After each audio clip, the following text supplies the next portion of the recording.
this is where all of our fights end up. Let me ask you this. Let me ask you this. What can... Is he shushing her? This is uncomfortable. I don't know if we should be hearing all of this. Hi, and welcome back to my channel. Today I want to do something different. I listened to Amy Robach and T.J. Holmes' podcast, the latest episode that has everybody talking. And I wanted to go ahead and play some interesting parts of it, because more than just gossiping about it and going, oh, that was a disaster, or oh, that's not going very well, which doesn't seem like it is. I think we can learn some things from some of the conversations that they were having in this podcast episode. I think it's going to be very helpful for people who are in relationships, people who are looking to get into relationships, to identify some of the red flags that I see in the dynamic between these two people. So if this is something that you think would be interesting, please subscribe to my channel and let's get right into it. Okay, so those of you who are not familiar with the situation, Amy Robach and T.J. Holmes were anchors for Good Morning America, and I used to enjoy them. I thought the banter between them was very good. Well, it turns out that they were having an affair behind everybody's back. They were both married to different people. TJ was married to his ex-wife, Marlee, and Amy was married to Andrew Shue, who's an actor. He was famous for Melrose Place, for those of you who remember that show. Obviously, the affair was exposed, and it brought on the end of both of those marriages. Both marriages had children, so you can imagine the trauma of the situation. And subsequently, after an investigation, ABC fired both Amy and TJ. And ever since then, they have been kind of floating around, and they've landed on this podcast. I don't know how well it's doing numbers-wise, but I know that this latest episode is the one that has kind of had the most attention on it, because of some of the things that were discussed and some of the things that we learned about that relationship, and realizing that it's not going very well. So I'm going to listen to some sections of this episode so that we can discuss it and break it down and see what kind of lessons we can glean from them. We've always been able to work together and enjoy it and have our downtime and our fun together, and it's just been kind of our rhythm, even as friends. In the last few days, I just think we're spending hours and hours side by side. We work differently. I like to talk it out and brainstorm it, and you like to quietly do your thing by yourself. And so what we've ended up doing is sitting in silence for hours next to each other, and it's exhausting. I'm not great at that. And there's obviously, with everything else going on in my life, I have felt extremely disconnected from you, and I'm somebody who I do want and need and prefer physical touch, words of affirmation, communication. So when I'm sitting next to somebody who I know we're both working hard, but I feel is completely emotionally removed from our relationship. So it's the struggle of, yes, we've always worked together and gotten along, but this is a different kind of working together. So the last few days, I've felt disconnected to you. Okay, so a few things from this first section I can get right away. The thing that brought on the emotions out of Amy, the tears, was the fact that she was describing their work style. When they get together and they work, they have to discuss guests and topics, and then they both go into their little workstations and they work by themselves, even though they're in the same room. And Amy says that she likes to keep the lines of communication open. She wants to ask questions. She wants to hear opinions, whereas TJ prefers to work by himself and kind of focus on what he's doing and work in silence. And this seems to trigger feelings of insecurity in Amy, because Amy feels ignored when he's sitting down at his station just working on his own. We don't really get to hear too much from TJ, let me tell you, in this entire episode, about issues that he has. This is more addressing the problems Amy feels. And when she identifies this, later on, he's going to mention how frustrated he gets when she's trying to get him to to change his style of doing things because he feels like he's being taken to task. But the thing that she mentioned at the beginning of this little monologue is the fact that before they were in a romantic relationship, remember, they were colleagues. They worked for many years as colleagues at GMA, Good Morning America. And she says that in the past, when they worked together, she always felt like it was fun. Like there was banter, there was communication between them. And now that they're in this romantic relationship, it seems like the stakes are higher. And now she feels left out whenever she doesn't feel like there's that banter. And what I would say to that is, Amy, it's always more fun when you're the mistress. Everything is more fun. The stakes are kind of low. So yes, when you were just colleagues and you were just friends, and maybe when you were messing around at the beginning, your work styles, even though there was that difference between you, it still felt like fun. Because when you're in the honeymoon stage of the affair, everything feels fun and romantic. And what you need to know, Amy, is that now that you are wifey, things are gonna change. The shiny veneer of excitement is starting to wear off. And now your fears and insecurities that you probably brought to your husband, and you tried to get him to pay you more attention. And when you weren't getting that attention from your husband, you moved on to TJ, and it was exciting because you still had the security of your husband, but you had the excitement and the attention you were getting from TJ. But now that TJ's comfortable, when he doesn't feel like these are the only moments we have together, so let's make the best out of it. Now that he knows he has you, he's not giving you that ultra attention every second that you guys are together. And that's really what's happening. Things are normalizing, and you're feeling panicky because Amy, who's been divorced twice, is realizing that this is starting to feel familiar. This is starting to feel like the marriages that she left. All these patterns are going to continue to come back. It doesn't matter who you are with next. Let's move on to the next section that I thought was pretty interesting. You said communication. With you 100%. But we lost communication when I knew something was up, and you wouldn't tell me what it was. When? On the phone today. Over and over, I asked, what's up? So what's going on? So at that point, I stopped probing. I know you completely silenced, not speaking, one-word answers. There was nothing to it. And we are talking about it now. That was how many hours ago? We didn't get it out until we got microphones in front of us now. Well, I didn't even know that this was going to happen. Well, I know that, but I'm saying, but why are we talking about it now and not talking about it when you said you knew you had a problem?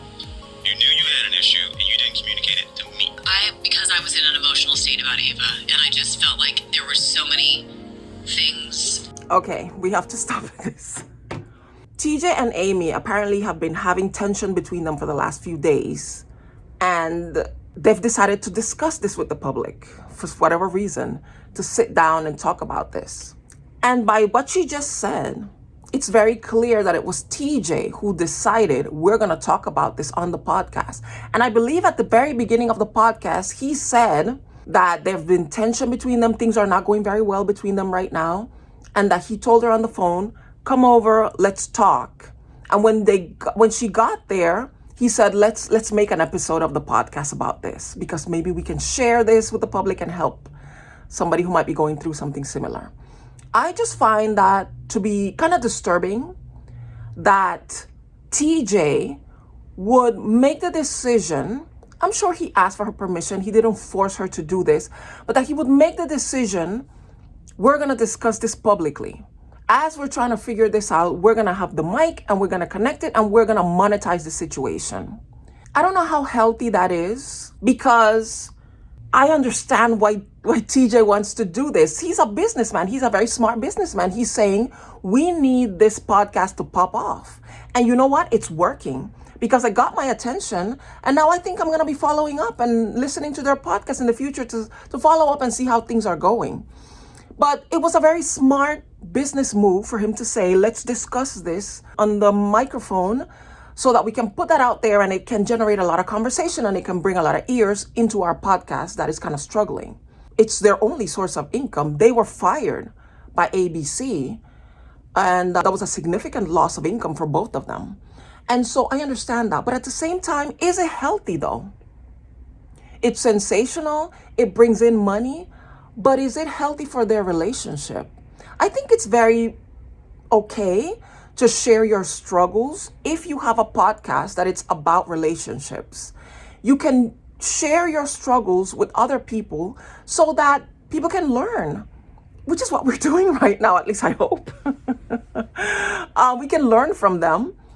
But I think a healthier way to deal with this is for them to discuss it raw, on their own, by themselves, take notes of what they learned from their conversation, and then sit down when heads have cooled off and put it in the proper perspective in the podcast episode. Because as you continue to listen, they don't really end in a positive note, at least not from TJ's point of view. And I'll explain more of that as we go on. But I just thought that was so telling, the way she said, well, I didn't know that we were going to do this. She may have agreed at the last minute, okay, yeah, sure, let's record this. But it's clear that she felt that there was some kind of boundary violation in the tone in which she said, well, I didn't know we were going to be doing this here today. Wanted to make sure I was doing. And I didn't want to just break down and cry. I wanted to think about it. So what does that actually mean? Because I often end up in this place with you in these conversations to where I think we're dealing with one thing, and when you explain it in such a way, I'm like, oh, this is not that. I just don't want to overreact. That's all. Because I'm feeling emotional. No, I mean, No, I don't think I've overreacted. why didn't you speak to me freely on the phone? Because I was crying. I just didn't want to cry on the phone. She's frustrated. Okay, but you're talking to me like it's nothing, right? And you're talking to me now. I think for me, I don't like spending days not talking to you or being in the same room with you and there being silence that it throws me. It's not something I'm used to and it scares me. When you say that often to you, but it always feels like you put the onus on me for it. There is what can be done or what can you do in that. Okay, so something really quick. Amy's entitled to her feelings. She says when she's in the same room with him and he's working quietly at his desk, it makes her feel scared, like she's losing him. She feels distance between the two of them. That's understandable. Like I said, she's entitled to her feelings. However, TJ working in silence because that's his style of work is not something against her. But because Amy feels entitled to constant attention, instead of her sitting down and saying, you know what, I'm being ridiculous. There's nothing to be afraid of. This man loves me. He's just busy. He's working. This is his style. This is how he does things. And I shouldn't be afraid that I'm losing him. Because if I know that when we're not working and he's not working in silence, he is paying attention to me, then I just need to accept that that's just the way he works, and that's fine. If she were to do the internal work on herself, she wouldn't put this pressure on him that says, when you work in silence, you make me nervous. You make me scared that I'm losing you. So stop doing that and pay attention to me. Turn to me. It's about me. I've said this before in one of my videos. Our triggers are ours. They are little bells, they're little warnings to let me know that there is something I need to work on. Triggers aren't necessarily for other people to accommodate their life, their personalities, what they say, how they act, to appease my triggers. Triggers are warning signs for me. Hey, this is an area where you need to work on. For me to take the responsibility to fix that so that I don't burden other people with the after effects of my personal trauma. And later on, she's going to give a suggestion that I think is very doable for TJ to do. But I wish Amy would understand that him working silently at his desk, because that's how he works, that's how he concentrates, is not something that she should be afraid of. Her fear is irrational and she needs to work on that. Okay? Moving on. When you say that often to you, but it always feels like you put the onus on me for it. There is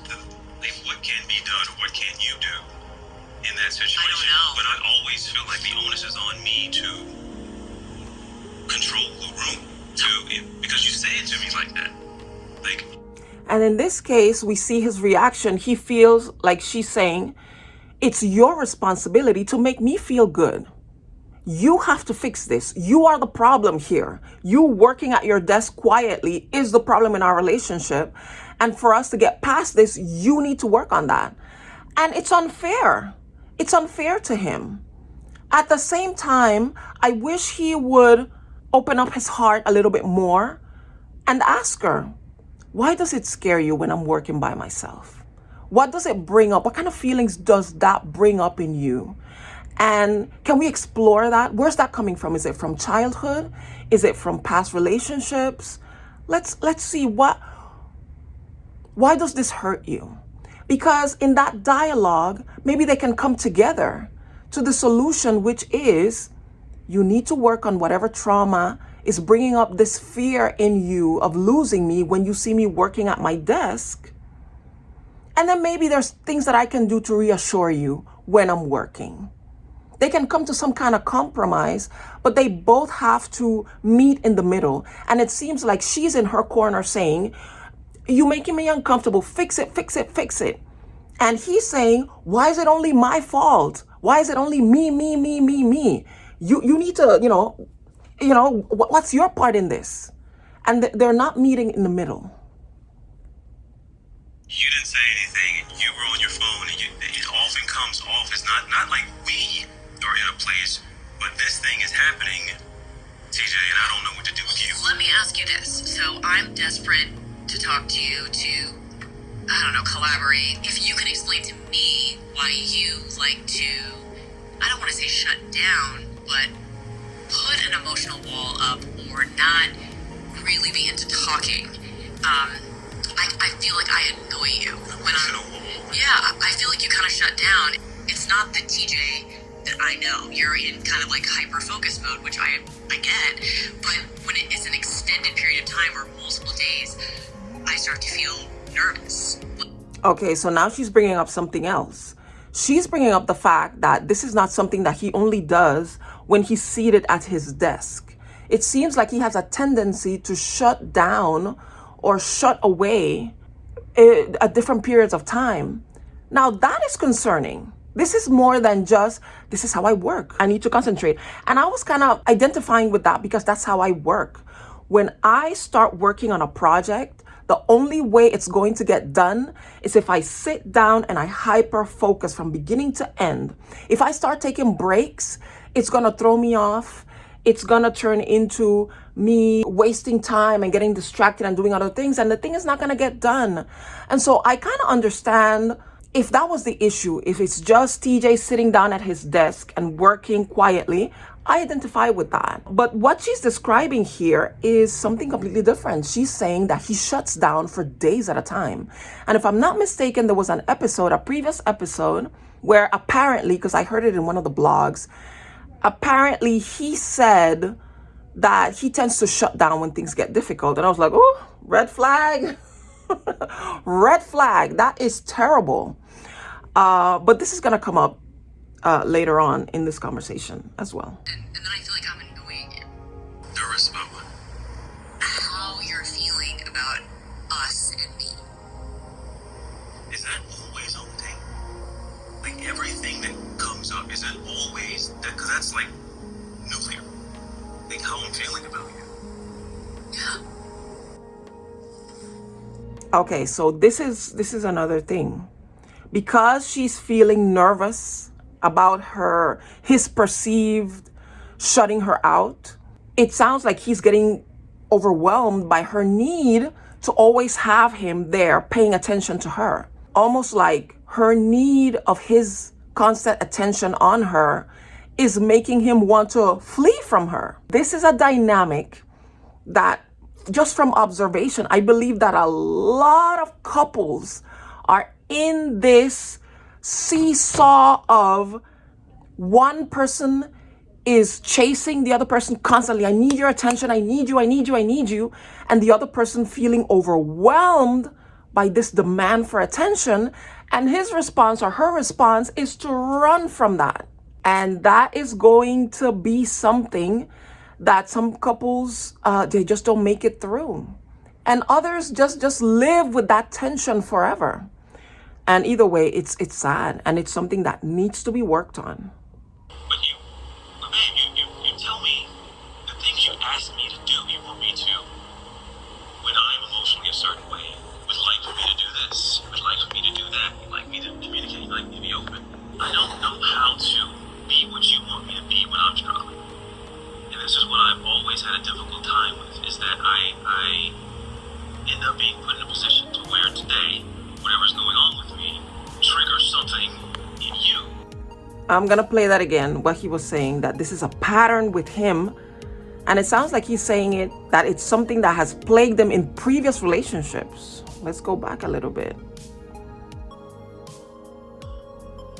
Be what you want me to be when I'm struggling. And this is what I've always had a difficult time with, is that I end up being put in a position to where today, whatever's going on with me, triggers something in you. And that. So he's saying this is something that he's always had difficulty with. Maybe his previous relationships, maybe his previous marriage. This is a pattern with him. He deals with things. He shuts down when he's dealing with things. He shuts out his partners, and they feel triggered by him shutting them out. And this is something that, when I talked about, a lot of couples have this dynamic of one is chasing the other. If you ever read a book, read Getting the Love You Want by, the last name is Hendrix. I don't remember the first name.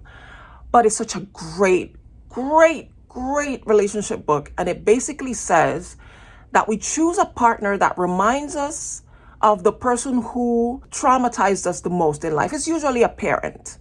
And it's not necessarily something big and traumatic. It's usually something as, when I was a child, I didn't feel like I was getting enough attention from this parent. Or when I was a child, I felt overwhelmed because this parent was just too much. They were just all over the place. I didn't have any autonomy. And so people who went through these experiences as children, they tend to recreate that through the partner they choose. So the person who felt overwhelmed because their parent was just too much, they were always there, they never had a moment to themselves, tend to choose somebody who's always needing their attention. And the person who grew up with a parent that probably didn't give them all the attention they felt they needed tend to choose people who get overwhelmed when people demand their attention. And so we are recreating the trauma. The brain is trying to solve the riddle by constantly being in the presence of the riddle. Like, I'm going to choose to continue this difficult situation so I can solve it. But nobody's solving anything because you're just stuck in the patterns that started when you were a child. And the idea for these two opposing people to come together, the ideal scenario is for them to heal one another from the trauma. But the healing needs to start as an individual quest. You need to identify the patterns of why you feel always in a panic that somebody's going to abandon you. And you need to heal from that by having internal dialogue in telling yourself, he's probably not going to leave me. He loves me. He shows love and affection in every other aspect of our lives together. We've made promises to each other.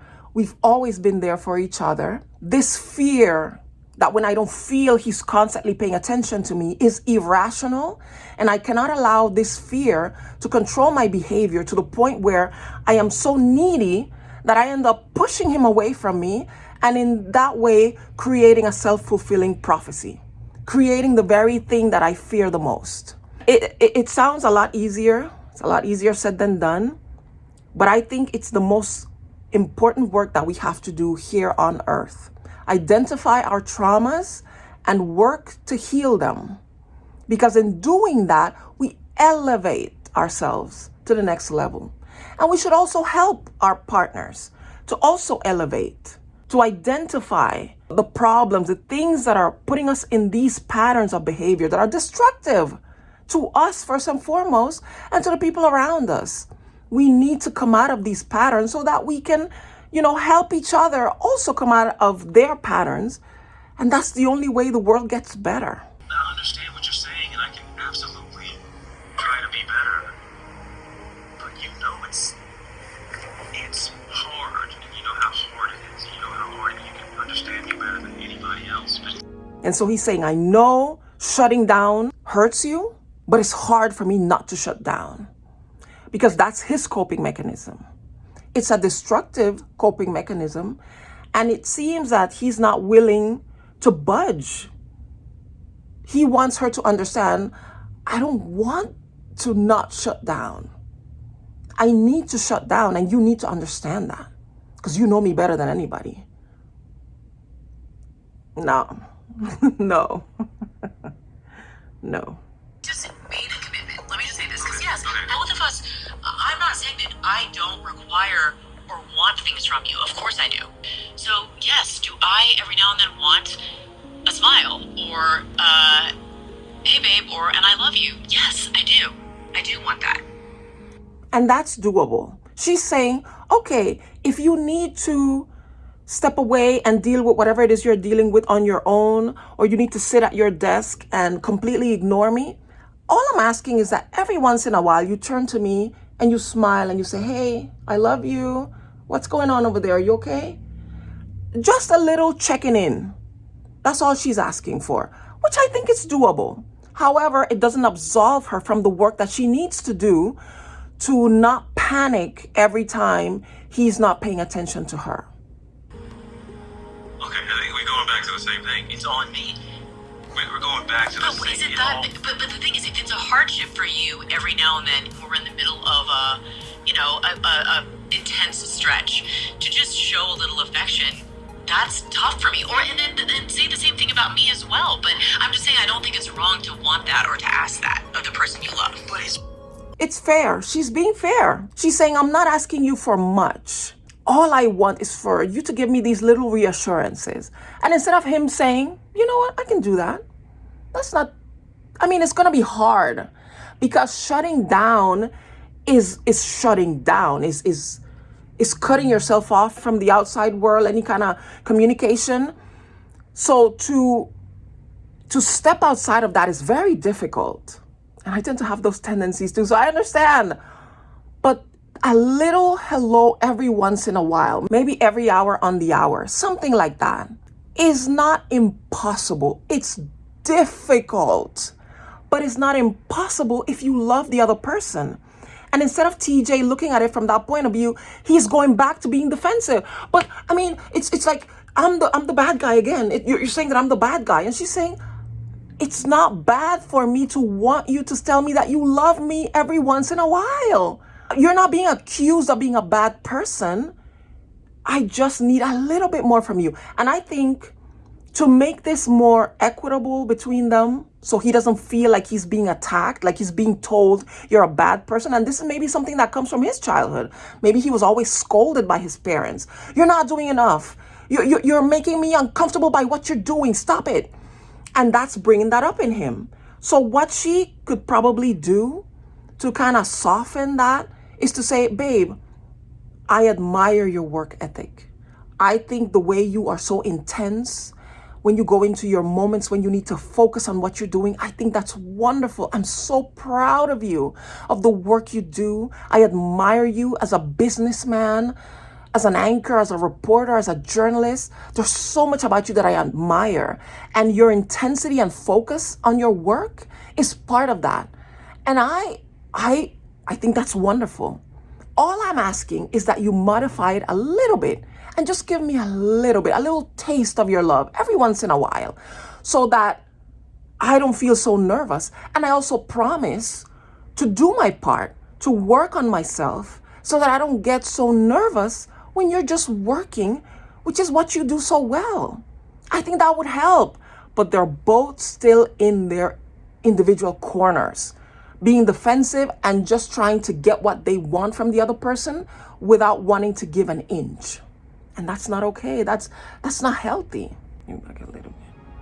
Of the person you love. But it's wrong to hold them accountable and say that he's disrupted or you're at risk or you're nervous because of it. I'm just saying it's how I felt. I can't. It wasn't a planned, thought out thing where I'm trying to say he owes me this and he should do that. I'm just telling you how I felt. This is where all of our fights end up. It's, and I can say it at the end every time, and it frustrates the hell out of you. Okay, baby, I'm sorry, and I'll take care. Because this is where I'm left. There's nothing and no admission. And that's a dismissive way to deal with conflict. For him to just shut down and say, okay, baby, okay. All right, you're right, I'm wrong. I'll work on it. That's dismissive. That's not helpful. That is not in any way showing interest in solving the situation. That is just showing, I want to end this. So I'll say whatever you need me to say so that you can shut up and I can go back to doing what I was doing.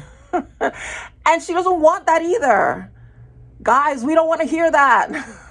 We want to deal with the issue and resolve it. Okay? Just a little personal note.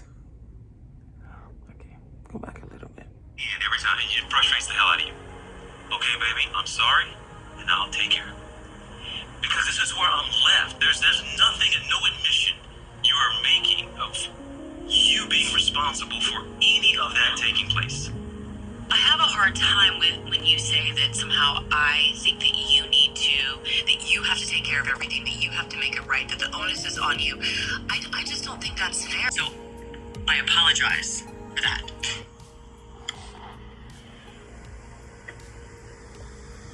Okay, baby.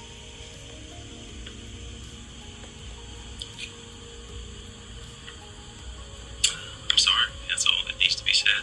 I'm sorry. I'm sorry. And I'm sorry too.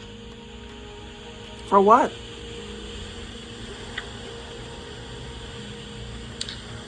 I was hoping we would be at a better place by the end of this.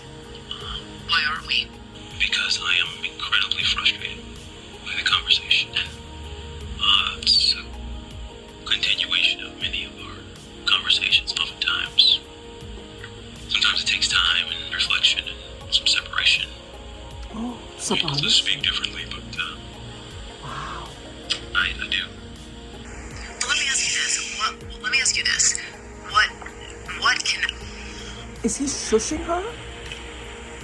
Why don't you let me in? Why don't you let me help you? Why don't you take me along with you wherever you are? Oh boy. Oof. This is worse than I thought. Frustrated by being taken to task. I'm not scared when we're talking. I'm scared when we're not. And I'm scared when we're talking. And that's it. That's their relationship in a nutshell. She says, I'm not scared when we're talking. I'm scared when we're not. And he says, and I'm scared when we talk. That's it right there. That's it. I encourage you to listen to the podcast. It was very eye-opening. There were parts where I felt this is uncomfortable. I don't know if we should be hearing all of this when he says, this is a problem I have with you all the time. And I'm like, this is why this should have been discussed away from the microphones. And then when they come to a healthy resolution, then bring it to the public and say, these were the issues we were having. This is what we learned from each other from having these deep conversations. This is how we solve the problem and how we're moving forward. And we want you guys to learn from this. This was kind of entertaining in a gossipy, messy kind of way. But I don't think this really helped them. And what he said there that, well, this is why sometimes we need, some time and some separation to deal with these things. Is that how he would distance himself from his previous relationships? Is that what triggered the affair between him and Amy? Because he couldn't deal with his wife anymore? Because they were friends for years. And apparently Amy was also friends with his ex-wife. It is just too messy. And apparently the ex-wife is dating the ex-husband now. Oh, the poor children. The parents are embarrassing the children. This is a mess. But anyway, like I said, I didn't want to just do this as let's hear the tea. I wanted us to learn from this. I hope this was helpful. I hope you got some tips that might help you in your relationship, or if you're planning to sometime be in a relationship, that maybe this can help you, please listen to the podcast, the entire thing. Tell me what you think about it. Also, read the book. I told you, I'm going to put the cover right here. It's such a masterful book that explains so much of why, especially people find themselves relationship after relationship after relationship, ending up in the same situation. Read the book. It will explain everything. So I hope you enjoyed this. If you did, please give it a like. Please subscribe to my channel if you'd like to hear more from me. Leave a comment. I would like to hear what your opinion is on all of this. Please share this video with others. That would help my channel grow. I'm really trying to grow the channel, guys. This would really help. So thank you so much for watching this video. Please watch other videos while you're, walking around my channel. And hopefully I will see you in the next one. Bye.